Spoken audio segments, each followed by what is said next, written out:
My name is Olujimi Andowisie Tafataona. Self-taught musician.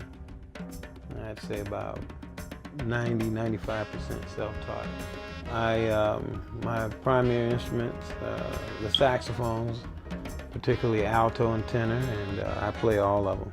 Bass, C melody, soprano, and flutes.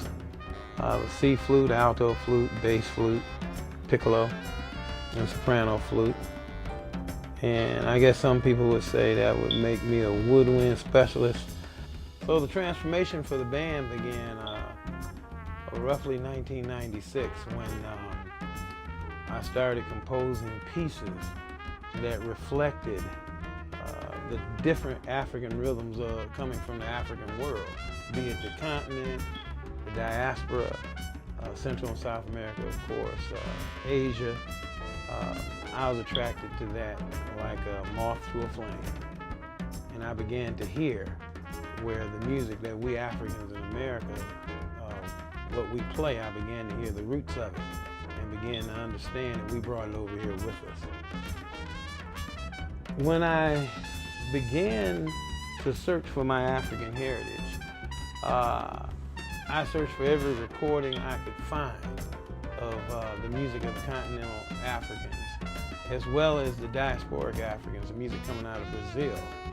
And I came to understand that there's no such thing as Latin jazz. And I began to study, go back to the church and look at the roots of the music, our music, African music. First of all, you won't lay claim to it if you don't think you're an African. If you think somehow you metamorphosed into something else that's greater than that which produced you, you'll never get to the root of it. And you got to be humble enough to allow the ancestors to bless you with that insight. And it happened for me. And I had some very good tutors here in Detroit with Ali Muhammad Jackson and Leonard King. And I began to really get into the music of Gary Bartz and the NTU troupe, Maurice White, Lee Morgan, and the king of them all who solidified it for me was Bobby Randy Weston. And I had that, he gave me an insight into exactly what this music is about, where it came from. And getting some of our own people to dig deeper and study from an African worldview is difficult because the musicians are a microcosm of the society itself. So actually getting them to understand what we were doing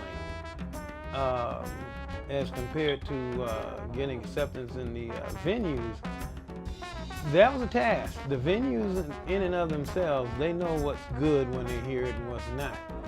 So it becomes a task of getting the musicians to understand and buy in and to commit themselves to that.